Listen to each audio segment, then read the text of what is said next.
সেই 4:30টার সময় উঠে যেমনটাই দেখেছিলাম বাইরের ওয়েদারটা এখনো কিন্তু ঠিক তেমনই রয়েছে, কুয়াশা সাথে মেঘলা আকাশ। আর এদিকে দেখো মাও তো সবজি কাটা শুরু করে দিয়েছে, এখনো কিন্তু 6:30 বাজেনি। আর উঠেই তো আমি খেয়ে নিয়েছিলাম একটু শরবত, তারপর আবার খিদে পেয়ে গেছিল।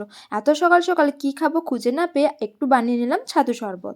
আর আমি ছাতুতে চিনি পছন্দ করি না, তাই লবণ দিয়ে একটু ছাতু মাখিয়ে খেয়ে নিলাম। আর আজকে না বাজারে অনেক কাজ ছিল, তাই মা আর বোন বেরিয়ে পড়েছে। এখন দাঁড়িয়েছিল টোটোর জন্য, টোটো যখন পাইনি বললো একটু এগিয়ে যাই, যদি টোটো পাই উঠে পড়বো। মা আর বোন যাওয়ার পর আমি চলে এলাম পুকুর পাড়ে। এটা হলো বাড়ির পুকুর, আর এই পুকুরে কিন্তু অনেক মাছ ছাড়া হয়েছে। চলো তোমাদেরকেও দেখাই। ওই যে দেখো মাছগুলো একটু ভেসে উঠেছে। এই সাইডে মাছ ভাসলেও ওই সাইডে দেখো একটা মাছ কিন্তু মরে ভেসে আছে। একটা মাছ মরে গেছে বলে আমি আর দাদু মিলে দেখছিলাম আর কোনো মাছ মরেছে নাকি পুকুরে। আজকে বাড়িতে একজন আসছে, তো তার জন্য আজকে আমি অনেক রান্না করেছি। দেখো কতগুলো রান্না করেছি, আর কে আসছে সেটা দেখতে হলে তোমরা পরের ব্লকের জন্য ওয়েট করো।